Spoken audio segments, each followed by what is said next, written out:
Oh, you. You are a JoJo.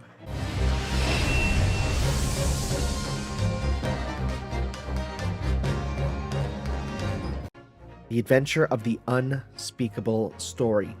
I have a feeling we're going to be seeing some characters from earlier trials brought back. Hounds of Baskerville. There we go, the Hound of the Baskervilles. I got that wrong. Oh, look at us. We got a little place here. Got a little teapot going. That morning, I was woken up by the unreserved knocking on the door by the telegram boy. But after he'd gone, Sasato-san's behavior became very obviously strange.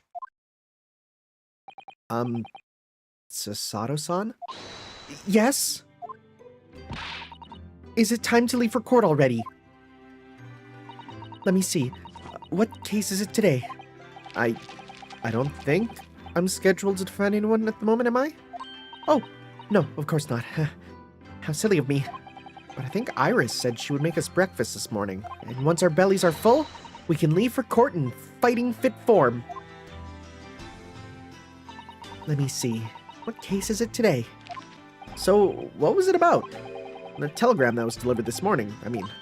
Oh, the telegram. Actually, don't give it a moment's thought. It's nothing. Nothing interesting. It was just a boring old telegram. That's 3 times now. She's tried and failed to convince me it was nothing.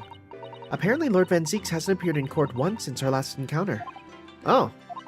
Yes, since Saseki-san's trial, he's withdrawn from judicial service again, it seems. Really? Just like before, when he wasn't seen in court at all for several years. So, it's just been me who's had to face him in his recent spate of trials, then. Just my luck. I wonder if luck doesn't come into it. Let's take a look at our room here. What do we got? We got a shovel. That's... oh, sorry. I guess it's a spade. That spade has been in here since we started renting the place. Oh, that's not a spade, Naruhodo-san. It's a shovel. Thank you. Oh my god, is this... is this the ladder, step ladder? No, shovels are for digging. That's for scooping up loose material. It's a spade. No, spades are for digging. That's for scooping up loose material. It's a shovel. I don't want to dig a hole for myself, so let's leave it. Morning, Runo. Morning, Susie. Good morning, Iris. What is that terrible noise? Sounds like a cat being strangled. Ah, yes. You noticed that, didn't you? Look at him go. Hurley isn't in the best form this morning, it seems. Good morning. Oh, he's letting it set in. Good morning. To die, perhaps. You look miserable, and the way you were playing the violin before. My analytical mind is dead. Music is dead. The world is dead. Kidder. Look at him. Oh my goodness. Oh look, it's Wagahai. That must be some sort of tiny door for cats to use. You've only noticed now? But how did it get there? It would indeed be a fine day to die. I knew something looked different. Something? Oh, right! Something's missing from Sholmes' desk. Bro ain't having it.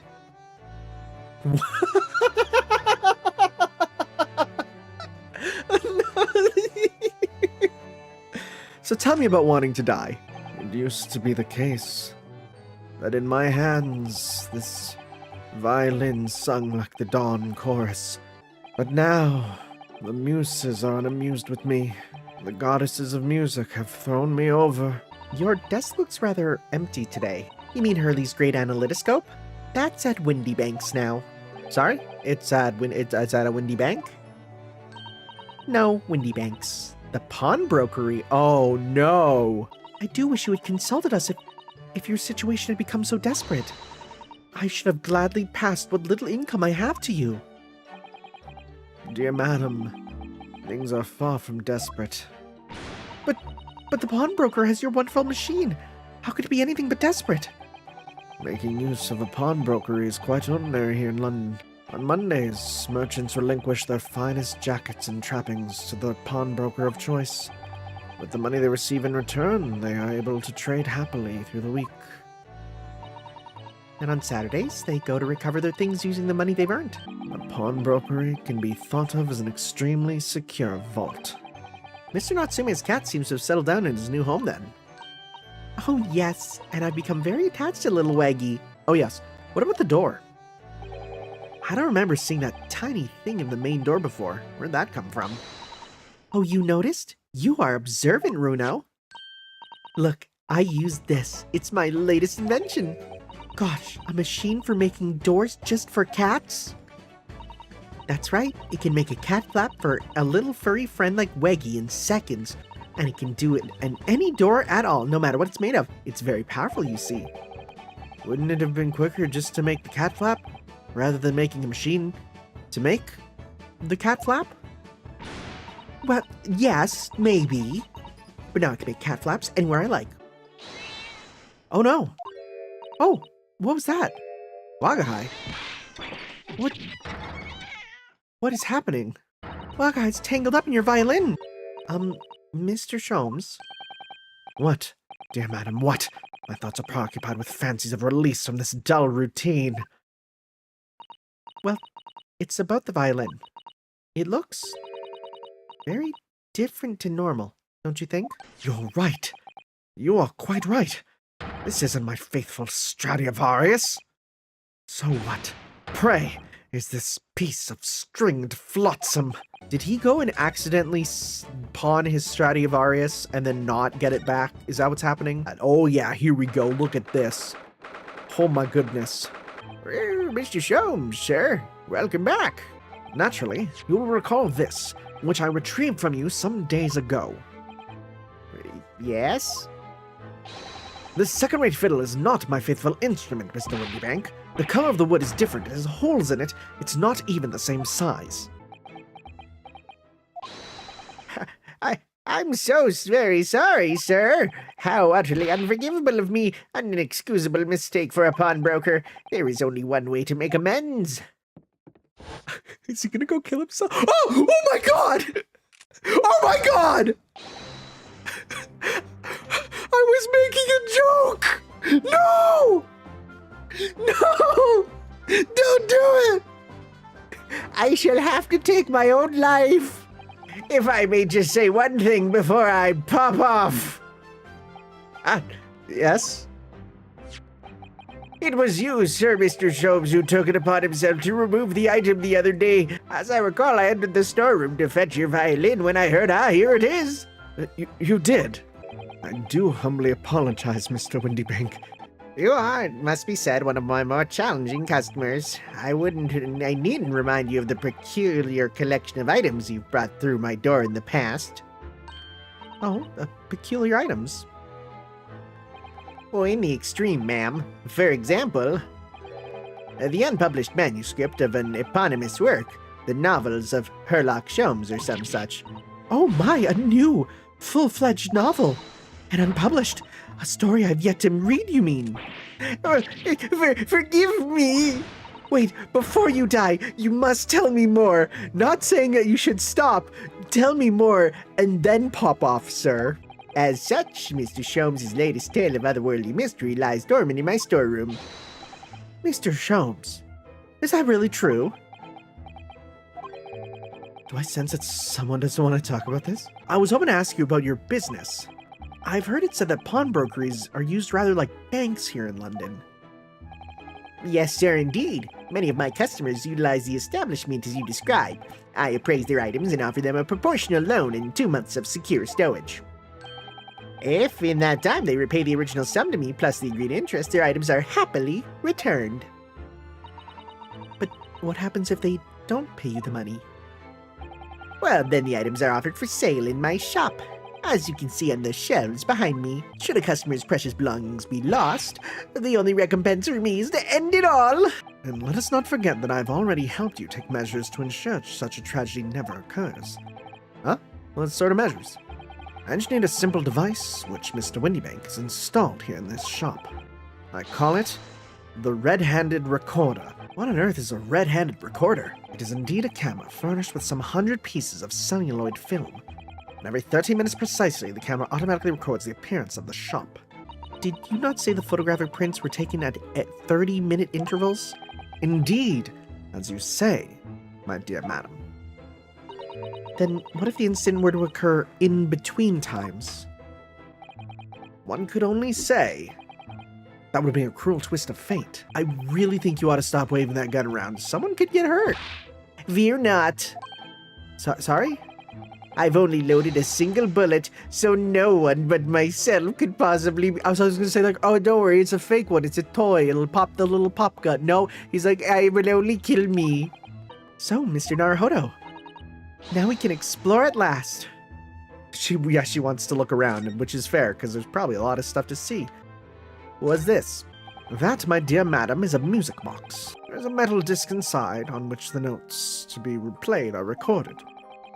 Simply by replacing the disc with another, any music you care to imagine can be played. This thing? Now, what do you suppose this rather enormous machine does? It seems to have two little windows for looking through.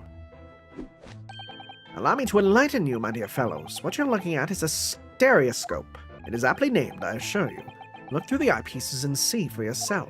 In order to see the image properly, stereoscopically as it were, you will need to be cross-eyed. So, okay, but like actually, if you manage to cross your eyes just right while looking at it, probably, I don't know. So the girl would be like the focal point, and then the horse in the background would be like stuck behind her far away. Yes, a sense of depth is startling, is it not? Stereoscopes are one of London's many fads. What? Only tuppence for it? That ain't fair, you know it! Sounds like there's an argument brewing over by the counter. Come on, that can't be right. Have you had a proper butcher's at it? Oh wait, no, is this? I've seen all I need to see, young girl. Yep, oh it is. Oh yes, it's the young lady from Mr. McGilded's trial 2 months ago. Hello, Miss Lestrade. I hope you've been well. What, you remembered me then, do ya? Well, I remember being completely surrounded by smoke, that's for sure. So, you have something of value to pawn, do you? Allow me to see the article. I shall negotiate with Mr. Windybank on your behalf. Well, I'm sorry, but as I said, there really is no room for negotiation here. What is that thing he has in his hand? Some kind of metal disc? Mr. Windybank, what exactly is this metal disc that Miss Lestrade brought in? It seems to have hundreds of tiny little bumps on its surface. Oh, well, this is a music disc, you see, for use inside a music box. Oh, the small protrusions on the metal disc encode the tune to be played by the music box. You simply insert the disc and set the machine going and beautiful music plays. It's so incredible. Tell us, what tune is on this disc? Well, I'm afraid I couldn't tell you that. There are so many different types of music box, you see, a British-made, German, Swiss. Well, I have no idea of knowing which particular machine this disc was made for. I wouldn't have any customers for an item like this, even if the young lady forfeited it. Oh, that's a packet of lies. He told me he did. He said it was, well... He? Who? Never you mind, it just ain't right, that's all. A disc worth good money. I know it is. Yeah, well, if only it were that simple. Sorry? What do you mean? What she might have actually brought in was a storage ticket. Miss Lestrade has actually come to redeem an article from you today, is that right? Well, the article in question would have been forfeited at midnight tonight. But as she gave me the ticket for it and repaid both the loan and the interest, I was obliged to return the article to her. But what was the article? Do tell us, Mr. Windybank. Well, the little scamp is wearing it, ma'am. It's the overcoat that she redeemed. So, what about the disc then? How does that come into all this? It's really quite simple. Yes, the child brought me a storage ticket and the money owed on it, as you say. And rather unsurprisingly, as soon as the little ragamuffin put the thing on, Well, she went rifling through the pockets. So it came from the pocket of the overcoat, did it? If you mean this disc, then yes, exactly, ma'am. Out of my way, please. Who's this now? Oh, boy!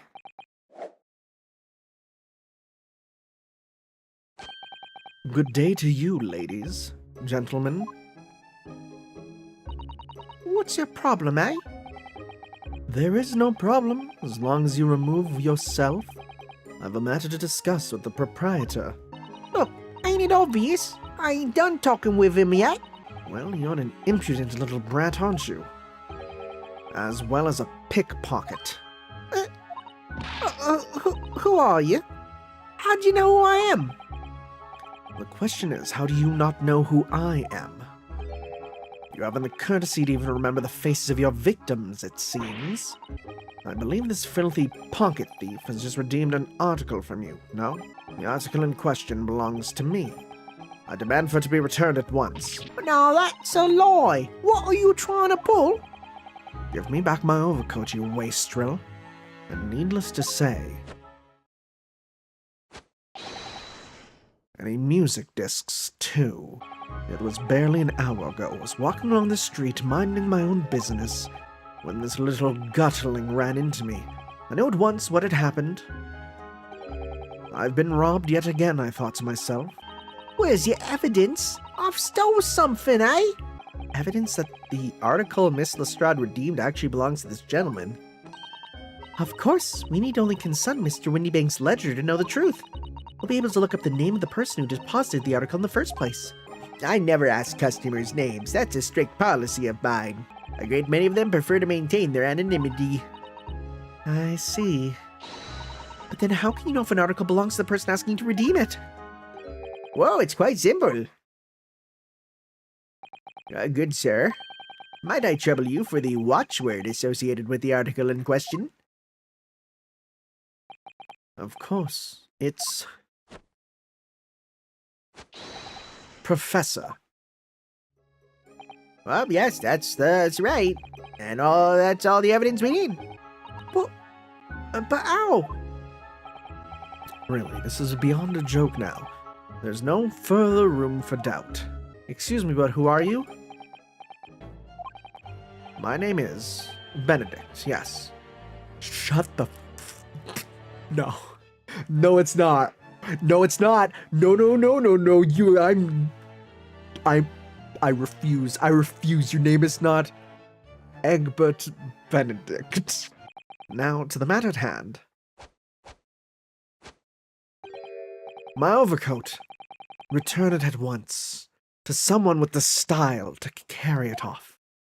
But the white looked better on you. Why would you? Well, so let that be an end to the matter. And thank you for your custom, Mr. Egbert Benedict, sir. This is why I hate grown-ups. Just because I'm a diver, everyone thinks that makes me a liar. And the contents of the coat pockets, if you please, broker. Well, but of course, sir, here's the disc for you. Just this one. Pardon, sir? I was expecting another. That is, I deposited another. I regret to inform you, sir, that what was deposited with me was merely the overcoat. The disc happened to be in one of the pockets, but I was completely unaware of it until now. Then I shall bid you farewell. Say goodbye to style. Wait a minute. That disc is mine. Oh! What do you think you're doing, you little tramp? You've drawn blood, you filthy animal. Oh my, yes. There's blood on the disc. I found it first, all right. I mean, it belonged to me old man. So you're not having it? Or you take it. Me? The music box has been added into your court record. Can I look at it right now? Oh. For McGilded. Hand that disc to me at once, please. No, don't. He's lying. Grown-ups are all liars. What do I do now? Sholmes. Mr. Sholmes?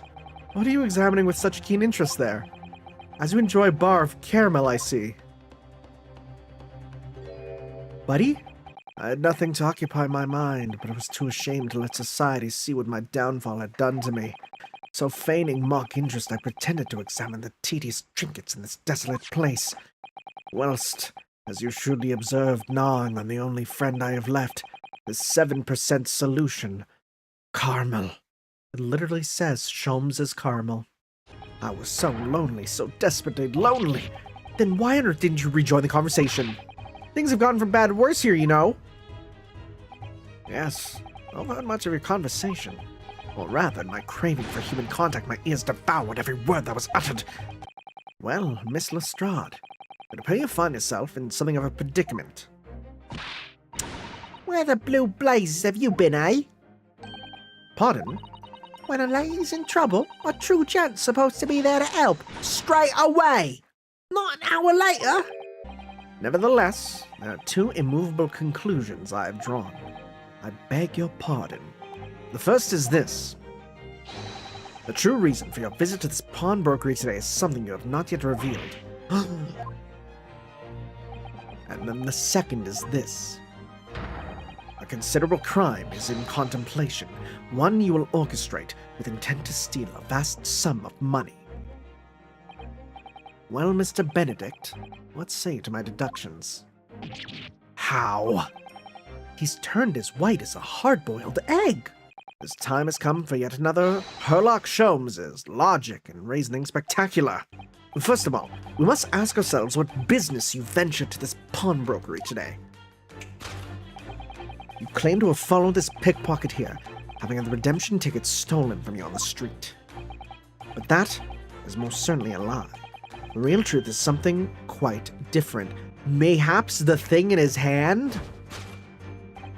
As revealed by that which you hold in your hand. Yes, what brought you to the shop in the first place is the staff recruitment flyer. No? Oh. Look at all these scribbled notes on the back of the flyer here. It's a detailed description of Miss Lestrade. Oh goodness. There's even a sketch of her hat and all. Although if he showed it to her, she'd fire that smoke grenade launcher in his face for sure. Yes, what brought you to the shop in the first place is the information about Miss Lestrade. You originally told us that you had merely given chase after Miss Lestrade stole the redemption ticket from you. But that, sir, is a thinly veiled lie. It is the information on the back of the flyer that led you here today, by which I mean here to Windybank's pawnbrokery, and today, the redemption deadline on the overcoat, and you have gone to some lengths to hide the reason for your pursuit of Miss Lestrade. In other words, there is some ulterior motive for your actions. The cane which you unwittingly clutched to your person exhibits an incontrovertible contradiction. What utter rot! I've had this cane for years! The contradiction of which I speak, of course, nope, is the missing foil. It's the fact the initials are wrong. The contradiction of which I speak, of course, is the initialing. A most astute observation, wouldn't you say, Mr. Eggert Benedict? We are led to believe, sir, that your initials are E.B. Yet in a most possessive manner, you have in your grasp a cane bearing the initials A.G. An incontrovertible contradiction indeed, would you not agree? Though you hold yourself to be a gentleman, you have withheld your true name. And there's the rip. You recoil, sir, and in your recoiling you inadvertently facilitate the answer of the next conundrum to present itself. Namely, what is the truth behind this rod you bear? Yes, your reaction betrays the truth. That handle, which you evidently would like to conceal, is the key to understanding this riddle, you see. We're gonna find a rip. Oh, baby, there it is. The split seam, which you evidently would like to conceal, is the key to understanding this riddle, you see. Having forced it over your broad shoulders, the seam is already breaking apart. This catalogue of untruths has been for all one very specific purpose. To steal the article that the young girl redeemed from Mr. Windybank. Oh! Now, Mr. Benedict, let us continue. We must expose the details of this elaborate crime you have in the planning. This is utterly absurd. You suggest that I, a gentleman, designed a wheeze to filch some tawdry article of pawnage. That's a sentence, buddy. Had I not been the one to deposit it in the first place, how could I possibly have known the relevant details? Oh, but the watchword can be discovered, as you are only well too aware, Mr. Benedict. On your furtive glance is more telling than I could have hoped. What? Let us consider how one might come to learn a secret watchword related to the pawned property of another.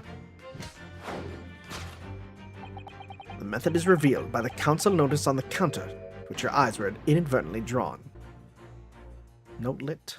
What's in the notelet? Look at this, Mrs. Otto. Oh, it appears to be a memo that Mr. Winniebank has scribbled to himself. Let's see, what does it say? Oh, Professor.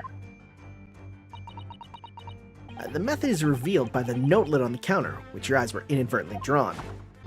It is increasingly apparent that you were present in the shop before your accusation against Miss Lestrade. In all likelihood, you followed her inside and then observed her talking to Mr. Winniebank. When the diligent broker made a note of the watchword, as is his common practice, you observed him writing the word professor on the notelet beside the ledger. Why would you go to such lengths to redeem that particular article from the pawnbroker? For an ill-fitting overcoat hardly seems to justify the effort, much less a worthless music box disc. But naturally, you had very good reason to make them yours, didn't you, Mr. Benedict? Allow me to present a rather interesting piece of evidence. You see, this picture postcard tells us all we need to know. It's gonna be this. It's the first time I think you've done it from our evidence. You see, this music box disc tells us all we need to know. What's that on the back? It reads for McGilded. Ugh! So, you're an associate of his, are you? Perhaps a subordinate. Mr. McGilded was a man of unusually small stature. In fact, he was precisely the right size for that overcoat you have yourself squeezed into. Ugh! Your true identity remains shrouded in mystery, Mr. Eggert Benedict. But the final conclusion here is crystal clear. The reason you came to this pawnbrokery today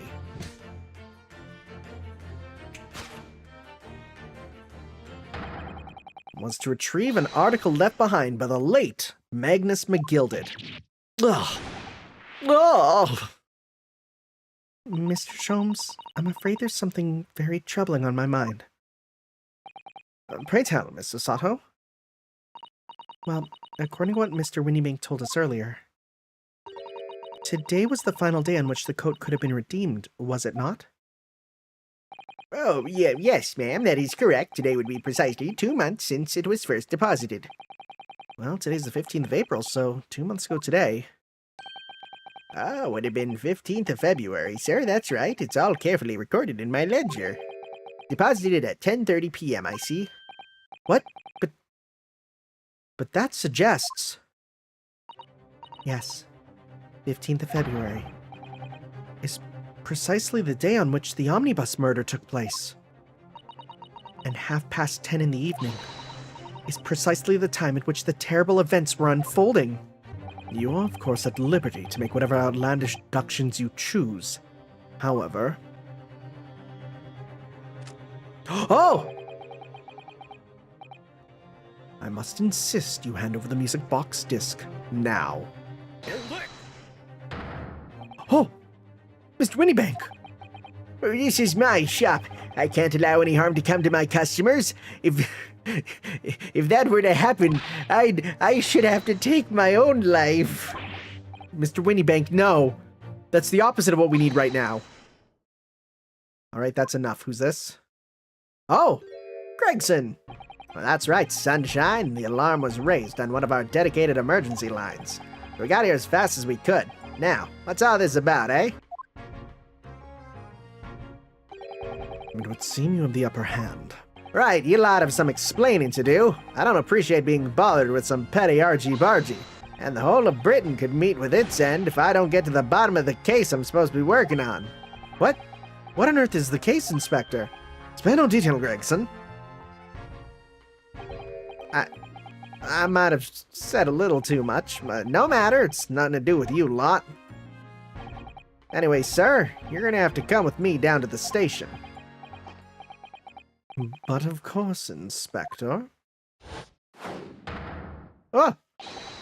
He's getting away! I'll be taking that whatever it is of McGilded's down to the yard, thank you very much. So hand it over. Oh, yes, of course.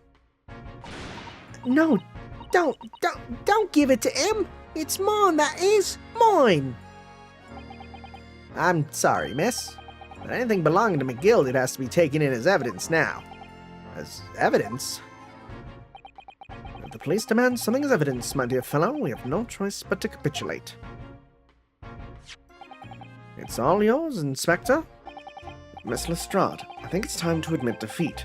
You've had your haul for today. Or the day, rather. Yeah, and it's all your fault, Sholmes. So what are your plans now? Will you dine with us this evening? What would I come round to your place, eh? Have you lost your head or something? Oh, there she goes. Zip zoom. Once she's had a chance to calm down, I think there's a good chance she'll decide to come. Very well, then. I'll inform Iris to set a place for potential guests at the dinner table this evening. And one more thing. I should be glad of your company later, too. Sorry? I believe I will have a rather splendid surprise to show you. Hi, Susie and Bruno. Come in, come in. Good afternoon, Iris. What's Mr. Sholmes up to? Hurley? Oh, he's been like that ever since he got back. Hello? Mr. Sholmes? I beg that you won't speak to me. Oh, is he depressed again? Sorry? I don't know who you are, but kindly take your leave. As you can see, I'm not here. Really, he behaves just like a child sometimes, Hurley does. Mr. Sholmes and Iris have something of a parent and child relationship, don't they? Yes, except that Iris is clearly the parent here. Come to think of it, I wonder where her real parents are. What's the matter, Bruno? Oh, no, it's nothing. I know what it is. Why does this girl live here with Mr. Sholmes, you're wondering? Am I right? How did you... Oh, Bruno, I can read you like a book. Well, it has crossed my mind that, and where are your real parents? Oh. My mummy and daddy aren't with me anymore. That's a serious face. Mummy passed away when I was born. And at around the same time, my father... Well, he had to go to a faraway land because of one of the cases he and Hurley were working on. Oh. Wait a minute. Did you say he and Hurley? Yes. Daddy and Hurley were always solving mysterious cases together. He wrote them all in his diaries. That's what's in the metal chest over there. So Mr. Sholmes' partner was your father? Exactly. Hurley told me I wasn't allowed to look in the chest. But that only made me want to look even more, so I opened it up and found your father's memoirs. Yes, so I asked Hurley, who wrote these? He nearly fell off his chair. But then he told me. That's when I found out that the author of all these accounts was my father. I practically lived with Hurley all my life. I was tiny when he took me in. So it came as quite a shock when Hurley told me he wasn't really my daddy, Anyway, I was so fascinated when I read Daddy's diaries. That's what inspired me to write The Adventures of Herlock Sholmes, actually. You share your father's surname, don't you, Iris? That's right, Wilson. Daddy is Dr. John H. Wilson. I learned from his diaries that he's a doctor of medicine, you see. And that's what prompted me to study and study so I could earn a doctorate as well. That's right. Visiting professor of medicine at Imperial Yume University. And the man who, in the most bizarre of circumstances, lost his life just before we left Japan. Miss Sasato. Yes. Perhaps we shouldn't pursue this conversation any further at this time. I think that would be for the best. So, how the devil are you? We've been with you for most of the day. Goodness, really? Never mind that now. I have something far more interesting to show you. Behold, my dear fellows. Oh, another music box disc. No, not another disc, Mr. Sato. This is the one Gregson demanded we hand over as evidence. Mr. McGilded's disc. I don't understand. How did that disc come to be in your possession? I thought Inspector Gregson took it back to Scotland Yard. Quite correct. And that sort of uncompromising attitude is precisely why I carry some of this. From the briefest of moments, I had the disc in my hand, did I not? Well, yes, you did. But I still don't understand. It was at precisely that moment that I summoned my one and only friend into action. I pressed the disc into a pair of bars, like this. Oh, he put it into the chocolate, and then did he... Oh my god, did he print another? Frick, that's kind of ingenious, actually. Do tell us then, Mr. Sholmes. What music does the disc play? Well, unfortunately, I have no idea. As you may imagine, the construction of one firm's music box does not match that of another. And we have no way of knowing in which music box this particular disc was designed to be played. Well, it's time I started getting things ready for dinner, I think. Ginny will be here before long. I think I shall investigate the condition of my faithful performing partner. Now then, where did I leave it? Let this be a lesson to you, Mr. Sholmes. Never leave anything too precious with the pawnbroker. Yes, you may be right. Oh, that reminds me of something Mr. Windybank said before. He said that he had a manuscript of Iris's in pawn, didn't he? Did he? Do you have any idea how long it took me to write that Baskerville story, Hurley? Oh, it sounds so exciting, The Hound of the Baskervilles. I should love to read it. You said The Hound of the Baskervilles. But... Oh! How could you know the full title? Oh, she was probably told by Mr. Wilson. It would appear our guest has arrived. This was a bad idea. I knew I won't welcome. I'm going. No, wait, Miss Lestrade. We've been all eagerly awaiting your arrival. Haven't we, Iris?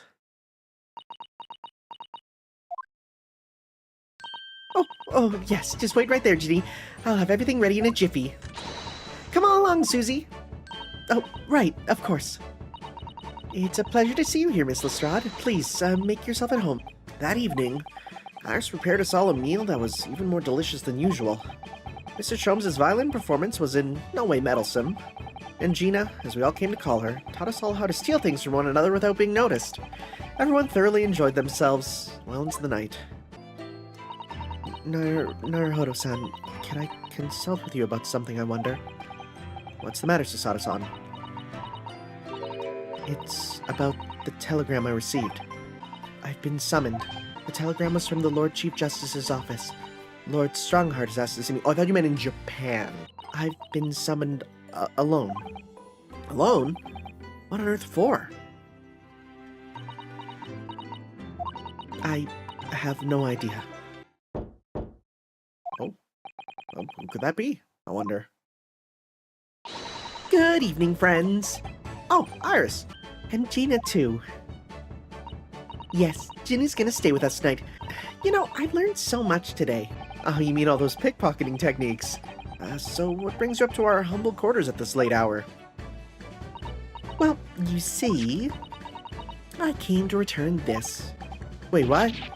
That's mine! So this is your office, is it? It seems as though Iris here still has something she'd like to talk about. Iris, I suppose you're hoping to talk about the manuscript, aren't you? It's a story you made up, is it, Iris? This mantle script, or whatever you call it? It's not exactly a story that I made up. It's something I read in Daddy's diaries. So, where's the old man now, then?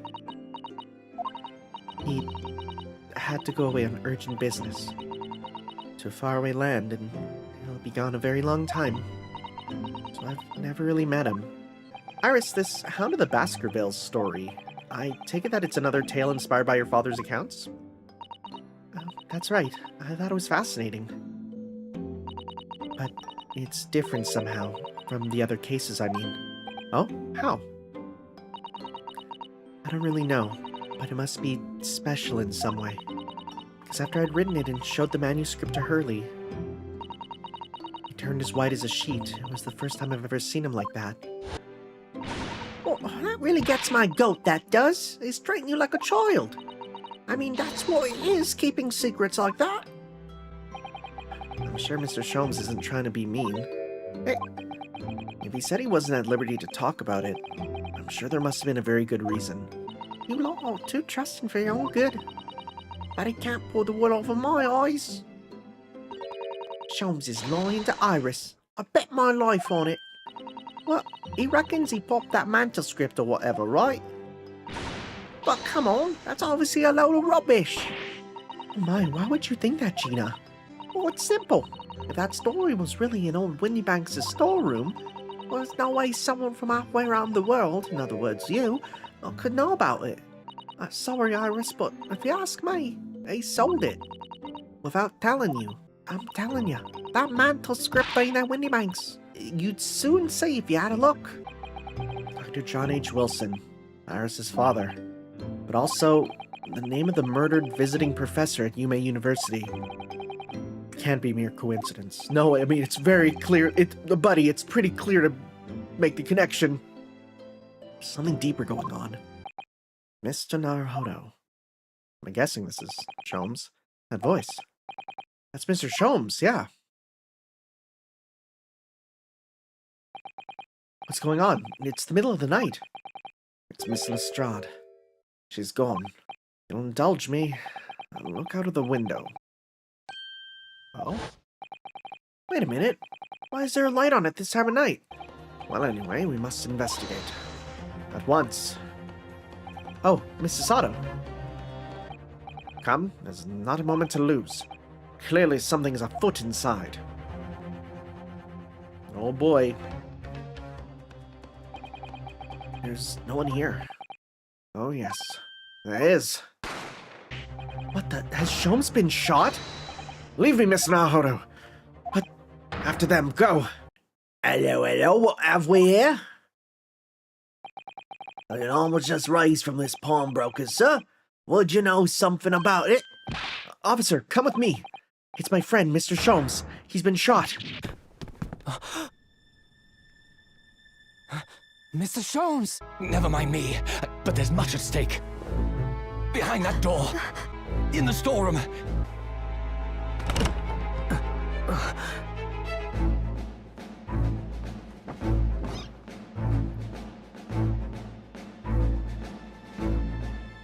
Dang, I was kind of expecting Gina to die, not Mr. Windybank. From that moment, Windybank's pawnbrokery became a crime scene. It was just before dawn before I was allowed back to my lodgings at 221B. Something awful has happened, hasn't it? When we entered Windybanks in the small hours, we disturbed a gang of 2 thugs. They ran out onto the street and I chased after them, but they got away.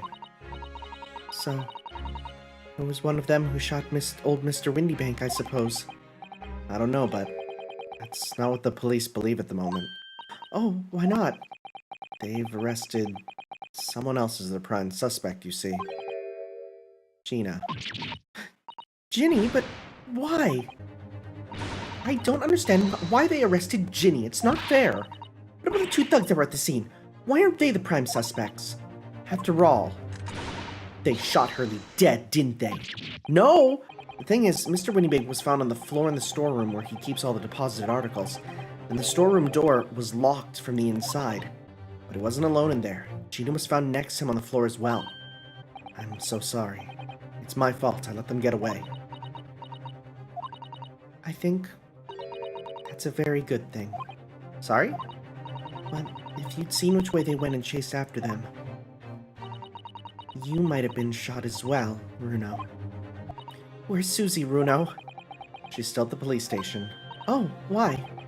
I expect she's still being questioned. The police said they wouldn't be finished for a while. Why aren't you there then? Well, I didn't get a good look at the criminals anyway, so they weren't questioning me for long. And Mrs. Sato stayed behind at the scene to tend to Mr. Sholmes, so they didn't get started until later.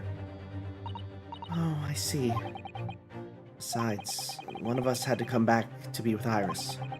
I'm glad Inspector Gregson agreed to let me leave her. Oh, Gregson's a good egg. I can't stand just sitting around here waiting. I want to go too. Take me with you, Runo. Okay. What? This shovel's been... I've been looking at this shovel. That spade has been in here since we started renting the place. Oh, we get new things! Good. Runo, that's not a spade, it's a shovel. Ah, you're a shoveler, are you? I had a feeling you'd pick me up on that. Oh no. A pick is something else entirely. Now I've dug myself into an even deeper hole. Enough faffing about, let's go to the hospital. Where is he, Constable? Where's Hurley? I believe he's currently in the operating theater, ma'am. Oh, the accent's going everywhere. Anyways, to prison. Hello, Gina. Why do they let you have that? Why do they let you have that? This is a jail cell. What year for? We were thinking that we might be able to help you. Oh, well, you can't. Sorry. You heard? Get lost. I don't need no lawyer. I don't need one. Oh, I don't need no one. Oh, jeez. Travis couldn't be staring at me anymore, obviously, if she obviously tried. It's all gonna be rigged anyway, the whole trial. Why do you think that? Oh, 'cause that's how it's always been for me. Growing up in the back slums me whole life. If you do what the grown-ups tell you, it'll get your mates dragged off by the coppers. You can't trust no one, that's the point. As soon as you do, you're gone to the grass, dead. Yeah, well, tell us what happened, Gina. Last night at the pawnbroker's. There's nothing to tell. I figured he'd pay me, so I broke into the place and started going through the storeroom. But the old bloke walked in on me and, well, you know the rest. But why, Ginny? Why would you do that? Well, ain't it obvious? The place is full of stuff I could sell for a shilling or two. Are you sure the true reason wasn't something else? Oh, give it a rest. What'd be the point anyway, eh? Nothing I could say would make a blind bit of difference. Ginny, please. Oh, yeah. I want to give you this. Something to remember me by. A photographic print of a really adorable cat. I wonder what that little photograph like that was doing in a pocket of that overcoat. Yeah, okay, I was like, there's gonna be something on the back. 13th February, 9 p.m. Article deposited one small box. It was just 2 days before the murder on the omnibus. What? Oh, are we connecting everything? A small box. That doesn't tell us much about it, does it? No, if Mr. McGill had still had the ticket, then he probably never redeemed the article. So do you think the box might still be present somewhere in the shop? Your ladyship! No one told me you were coming! I expect you to take full responsibility for what happened to Hurley and see he has the very best medical care. Of course, your ladyship. The very best doctors in the capital are tending to him as we speak. So, how's the investigation going, Inspector? Nothing to it, really. Very simple case, this. There's some very definitive evidence. Definitive evidence, you say? I see. You've already captured the pair of thugs who broke in here last night, have you? What the? And you're going to put them on the stand as witnesses, are you? How could you... How? How could you possibly know that? All right then, let's see what we can uncover. Oi, what do you think you're doing, Sunshine? You can't touch anything in here. Oh, but we were hoping to investigate. This is a crime scene, for Pete's sake. No touching. What's the problem, Gregsy? Runo's a lawyer, you know that. Oh, I'm so sorry, your ladyship. Ever so sorry. The rules and regulations are a thorn on my side. Of course, if Mr. Naruhodo was to have been properly appointed by the Hughes, it'd be another matter. Oh, yeah, there's something I was supposed to talk to you about, actually, Mr. Naruhodo. It's about that young lady who's normally by your side. She's at the station, isn't she? Being questioned, I believe. Nope, not anymore. She had to head off. Head off? Where? To Lord Strongheart's office, of course. He summoned her. So everything is clear with regard to tomorrow's arrangements, I trust? Yes, thank you very much. Here they are, Sasato-san and Lord Strongheart. No doubt you will have much to do in preparation for your return to your homeland. Oh, geez. Mr. Naruhodo, thank you for coming to collect your callback. What's this all about? Why are you talking about Mrs. Sato's return to her homeland? We received an international telegram from the Empire of Japan informing us of the news. 10 days ago, Father collapsed with a fever. The cause is apparently unknown. As you are aware, the voyage from here to your country's capital, Tokyo, takes some 50 days. I thought it'd be prudent to hasten Mrs. Sato's departure as much as possible. Come, Mr. Naruhodo. Iris, we must make haste. But, Susie... You're leaving for Japan tomorrow morning, aren't you? Don't you have packing and things to do? As Mr. Naruhodo's judicial assistant, my personal circumstances are of no consequence. My sole purpose remains to help you in whatever I can. Thank you, Mrs. Sato. A very pensive look. I think we ought to visit Gina first. In any case, I should like to wish her well before I leave. I'm sorry to say that I must reluctantly bid you farewell. Tomorrow, I must begin my journey back home, to Japan. So I have one final request, Gina, before our paths never cross again. You've told us that everyone lies. So prove it by admitting one of your own untruths. Gina, I could be wrong, but is it something to do with what happened 2 months ago? Something about that trial? Based on your testimony, Mr. McGilded was declared innocent.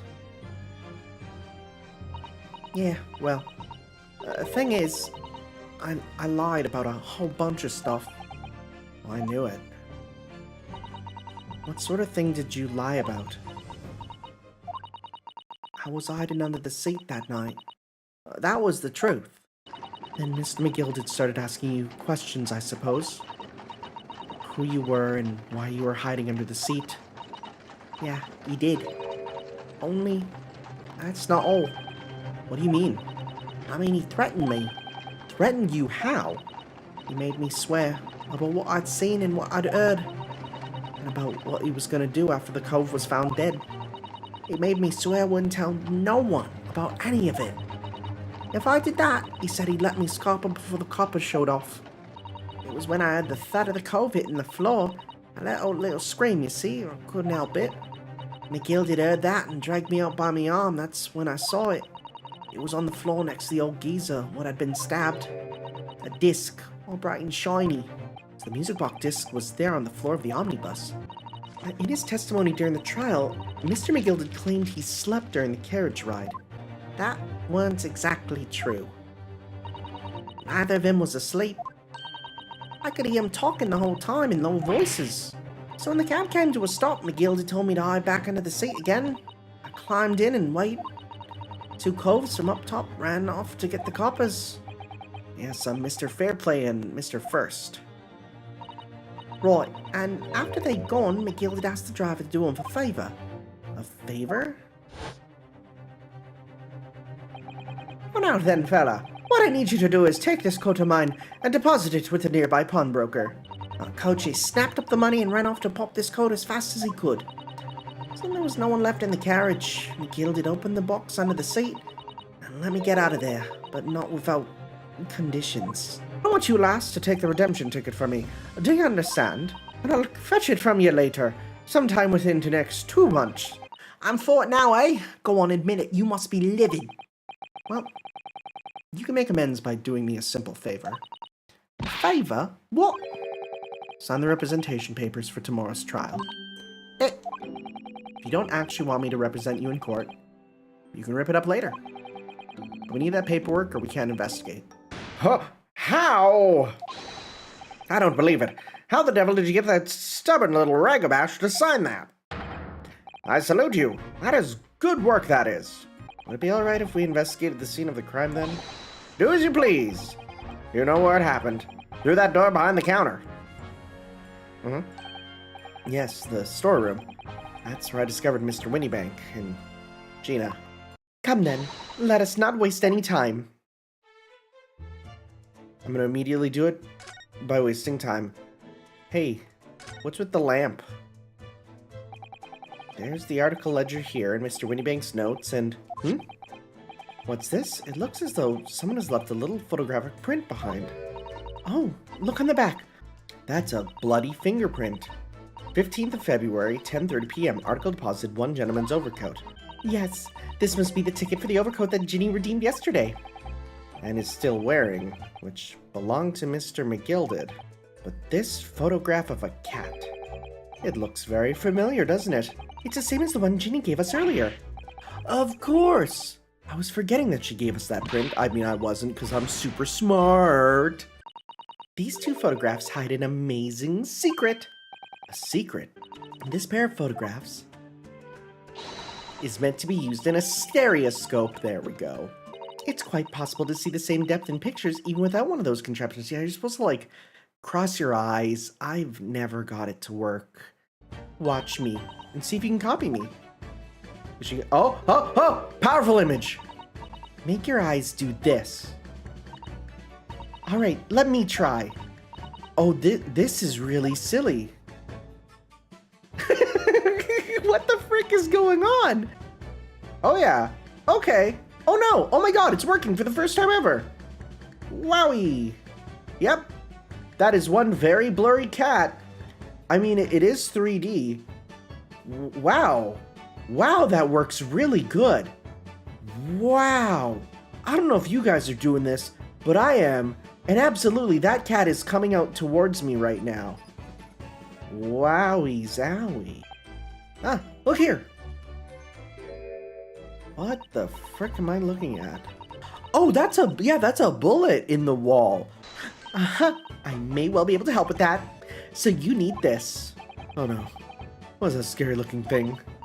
Hurley and I haven't actually come up with a name for it yet. But as soon as you see it in action, you'll understand what it does. Watch. Okay. Oh! The color of the bloodstain has changed! It works on the principle that different people have different types of blood, you see? So whose blood are we looking at then? Well, all the chemical does is turn the blood different colors, so... just find someone whose blood turns the same color and you'll know who it belongs to in a flash. It's more like two flashes, really, isn't it? Oh, this is gonna be cool, identifying with the blood. Oh, I hope that's a thing going forward, because that's super cool. That's super cool if that's the case. Oh, that looks like blood. Huh? It is. I would say it's from a gloved finger. Almost certainly a glove made out of leather. Oh, right, because there's not really like a fingerprint on it. Look at that. Yes, that's a color we haven't seen before, isn't it? We simply must add it to the portfolio of blood samples. It could be an important clue. Although, it would be nice to find out whose blood these different colors correspond to at some point. Well, this particular stain of blood. Alright, so this is thrice fired. Mason. Gina brought this ticket here to Windybanks yesterday. I'm suggesting that the bloodstain was already on it at that time. So it's a smear blood from the time that Mr. Mason was killed 2 months ago. It certainly does look like a leather glove thumbprint, this mark. We know that Mr. McGilded had no injuries at the time anywhere on his body, from which we can conclude that any blood on the glove belonged to the victim, Mr. Mason. Well, that's gonna be the place that we can examine the blood color. Look, I'm in the middle of an investigation here, sunshine. I told you not to get under my feet. What about the chest? Of all the articles in the storeroom, it's the only thing that shows any signs of being ransacked. What is it, Iris? That's the box file that my manuscript was being kept in. Oh! Iris's unpublished story, The Hound of the Baskervilles. It was there! Oh! Iris's story was there! Really? It was? Well, that's good news, isn't it, Iris? Yes. I mean, of course I believed Hurley when he said he deposited it here, but still, it's a relief to actually see it. Really, because that's not a very well-hidden frown. It's actually very visible. Iris's manuscript has been added to the court record. How did Sasato-san know the exact title of this unpublished story? I mean, it's obvious. Mr. Watson, or Wilson, told her about it before he died. Suppose I have to just wait until she's ready to explain it to me. I guess we're not playing around in this room as much.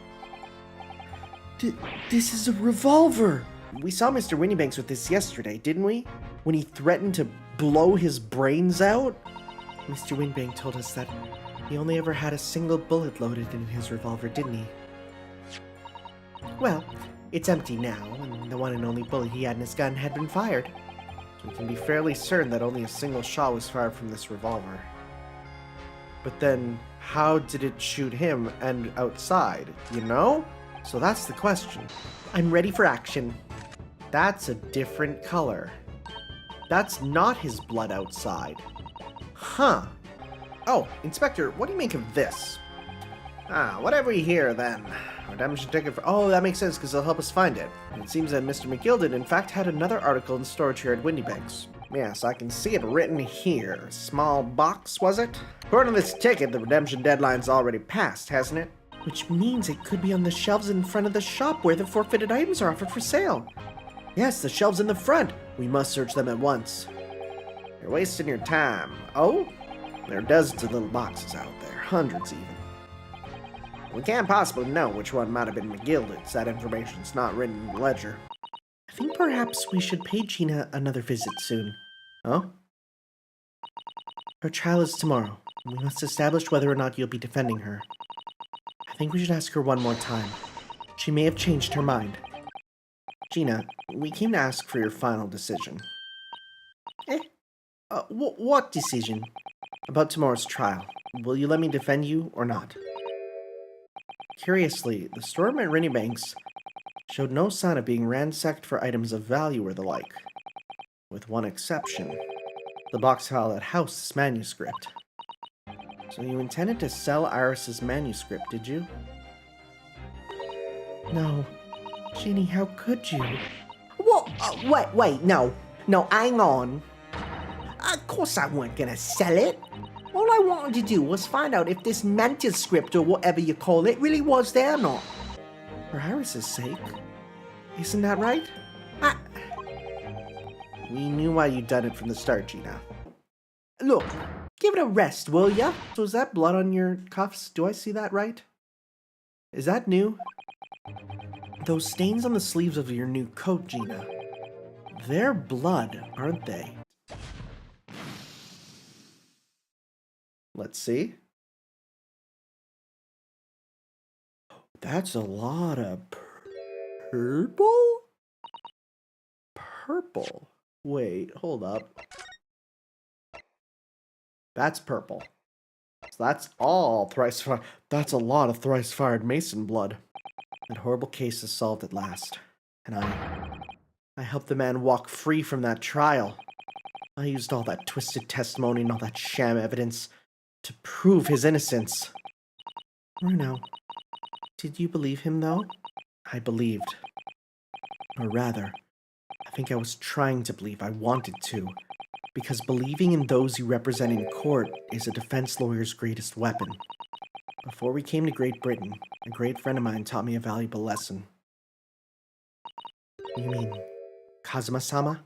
Sounds like this Empire Japan you came from. Everyone must be soft. Well, come on. Look at the mess it's got you in believing in that bog trotter.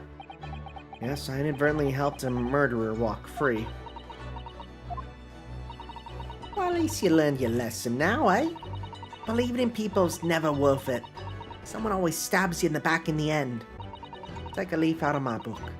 Believe no one, get hurt by no one. What would you like us to do with these representation papers for tomorrow's trial? How many times do I have to say 'em? Rip 'em up and chuck 'em away.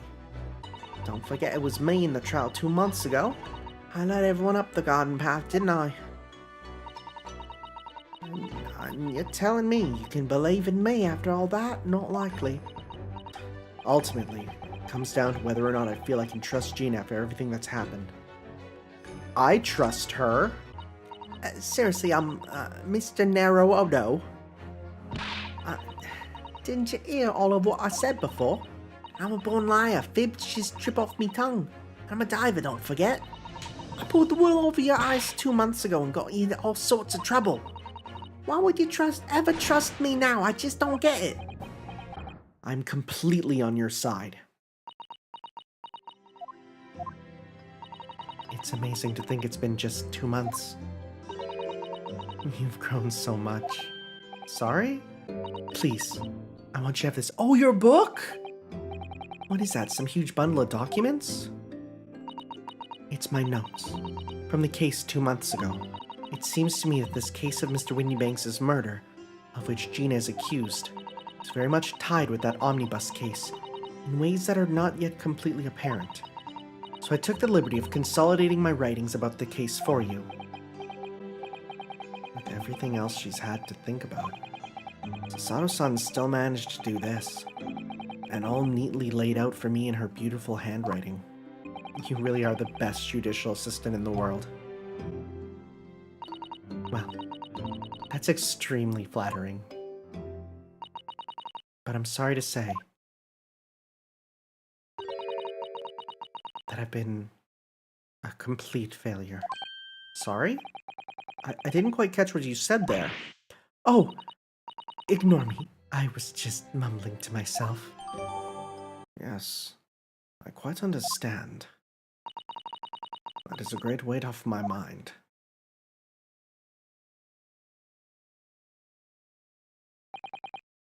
Rest assured, I shall put everything in place, exactly as we have discussed. Thank you so much. It has been an honor and a pleasure to be acquainted with you, Mr. Sholmes. Wait, is this her? On the contrary, the pleasure has been mine. I bid you farewell, and Godspeed. Yeah, my dear madam.